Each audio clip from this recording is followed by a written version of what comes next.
Good morning and welcome to Newsfirst Prime Time Sunrise.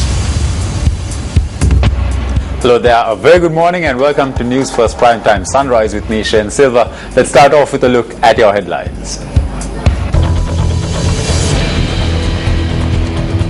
63 complaints regarding private buses reported during the festive season. Special train services for those returning to Colombo following the new year to be implemented.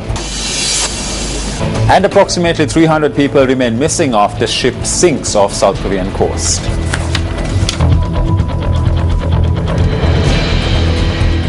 On to your stories in detail now. The South Korean Coast Guard released video images yesterday showing its attempt to rescue passengers after a ferry capsized in the sea. The footage also showed members of the Coast Guard trying to rescue passengers from the water, while others were seen hanging on the ship's railings. Coast Guard officials said the ferry was carrying 462 people, of whom 174 have been rescued. More than 280 people, many of them students from the same high school, are still missing in what could be the country's biggest maritime disaster in over 20 years. 4 people were confirmed dead, but as frantic rescue operations continued late into the night, under light from flares, hope was fading for the 284 unaccounted for. It was not immediately clear why the seawall ferry listed heavily onto its side and capsized in apparently calm conditions off South Korea's southwest coast, but some survivors spoke of a loud noise prior to the disaster.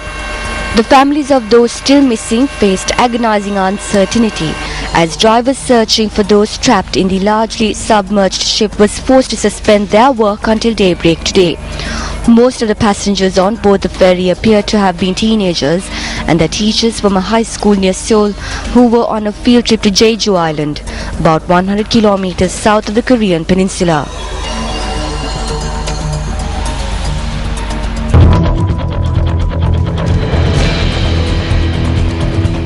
The National Transport Commission says that 63 complaints have been received regarding private buses during the festive season. Its chairman, Renuka Pereira, said that investigations will shortly commence into these incidents.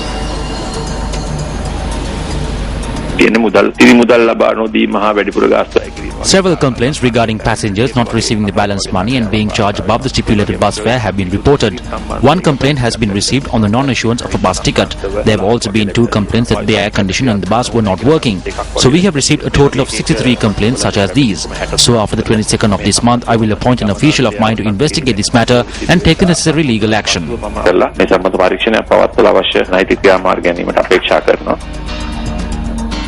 Meanwhile, the chairman of the NTC also said that buses have been put into service for those returning to Colombo from their homes following the new year.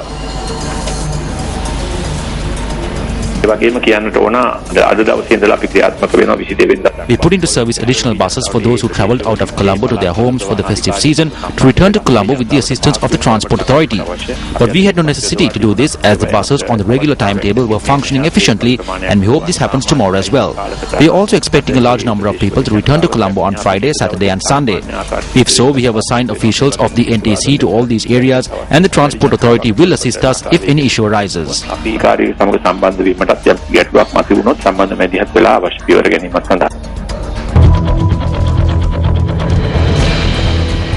In the meantime, the Railway Department says that a special train service has been put into operation for those returning to Colombo following the new year. Speaking to Newsfirst, Railway Department Superintendent L.A.R. Ratnayaka had this to say. The Railway Services Department has taken measures to provide additional train services to those passengers who wish to return to Colombo after the Sinhala and Tamil New Year. This service will be available until the 20th of this month. These special train services are available from Badula to Colombo, Kani to Colombo, Mathura to Colombo and Gaul to Colombo. Apart from train services, the department has also made preparations to provide special carriages as well as extra trains in the event there is a high influx of passengers.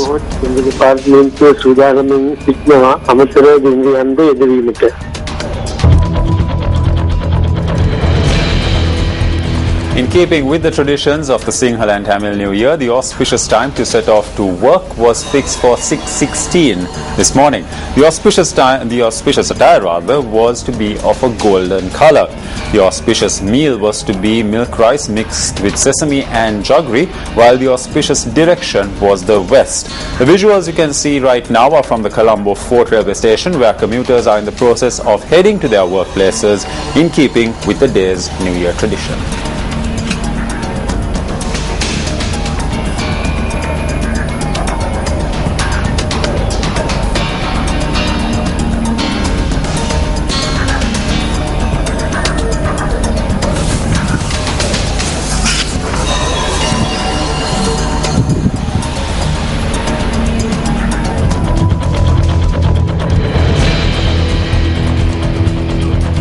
The Sri Lanka Bureau of Foreign Employment states that a foreign employment agency which violates any conditions when sending an individual overseas for employment has 48 hours to rectify the position, or else it will not receive the required approvals in the future. We now have online the media spokesperson and Deputy General Manager of the Bureau, Mangala Randenia, to elaborate further. Good morning, sir. Good morning, Shan. First and foremost, Mr. Randenia, could you please give us a background for this decision to be taken? Yeah, of course. This is all about ensuring the protection of the Sri Lankan migrant workers in overseas. This measurement has been taken by the Honourable Minister, Honourable Dilan Perera, in order to ensure the protection. So, as per the rules and regulation and Act of the 1985, number 21, the agents who are being licensed by the Bureau of Foreign Employment should accompany the migrant worker to the Bureau with the certified job agreement. So job agreement must have all the conditions which have been introduced by the Bureau of Foreign Employment, all the minimum conditions. So when the agreement was signed by the SLBFE, of course in front of the authorized officer of the SLBFE, the local agent is bound to ensure the conditions. So any condition violated in overseas workplace, the local agent must be the responsible person, and he should, or the agent must ensure or rectify all these things within 48 hours. Otherwise, these agents will not be granted further approval, or they will be highly considered to continue in the industry in future.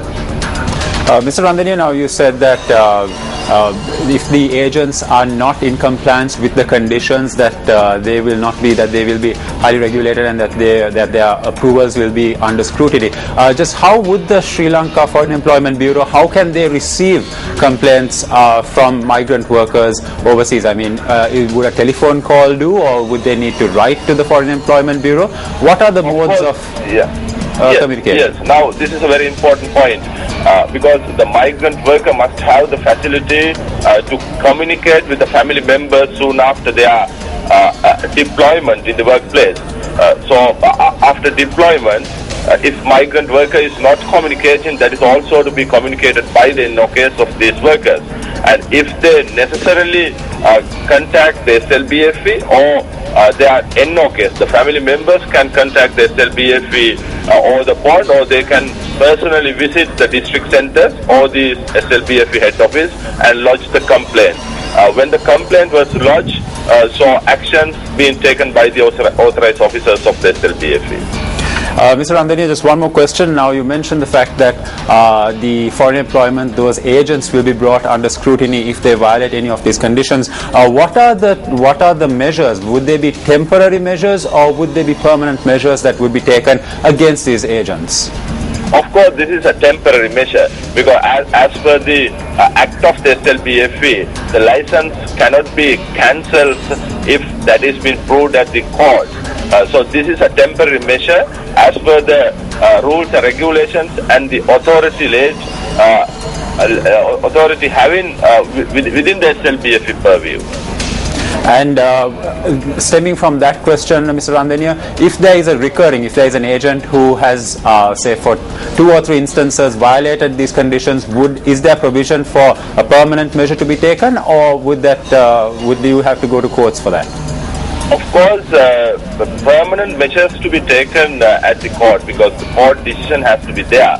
But we have the authority to do temporary, even continuously, to suspend the approval. So that is the very, very productive or effective measurement that we have taken, because when we consider the experiences and the results out of this particular action, it's a very successful action.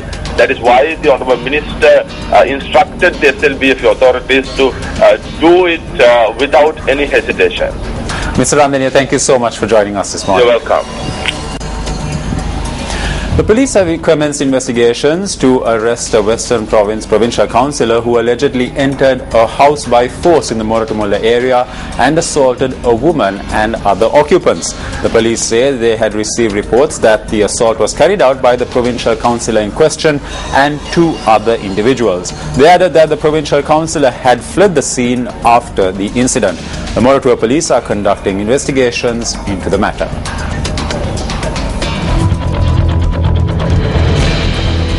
And up next we have the Around the World team, who are on a goodwill tour to promote the upcoming World Conference on Youth 2014, which is to be held in May this year. Now this team is currently in Amsterdam, the Netherlands. Newsfirst Ramesh Irugal Bandara brings us more details on the day's proceedings. Around the World in 40 days.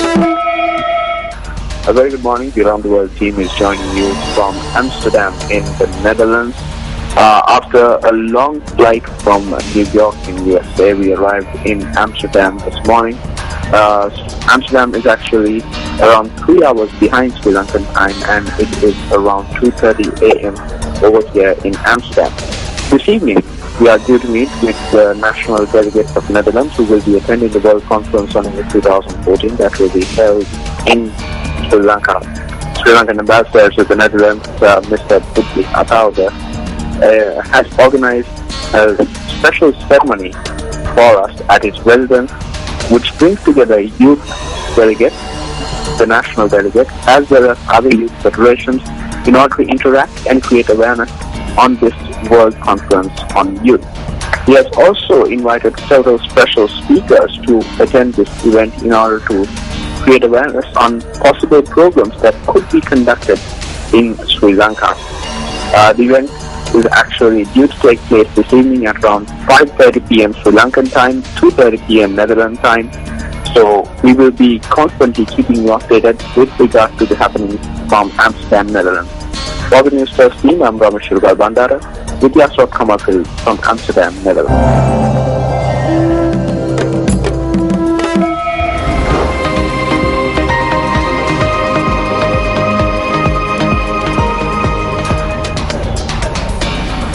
Before moving on to international news, a 2.5-year-old child who was abandoned at a bus station in the Balangoda Tumbagama area has been found by the police.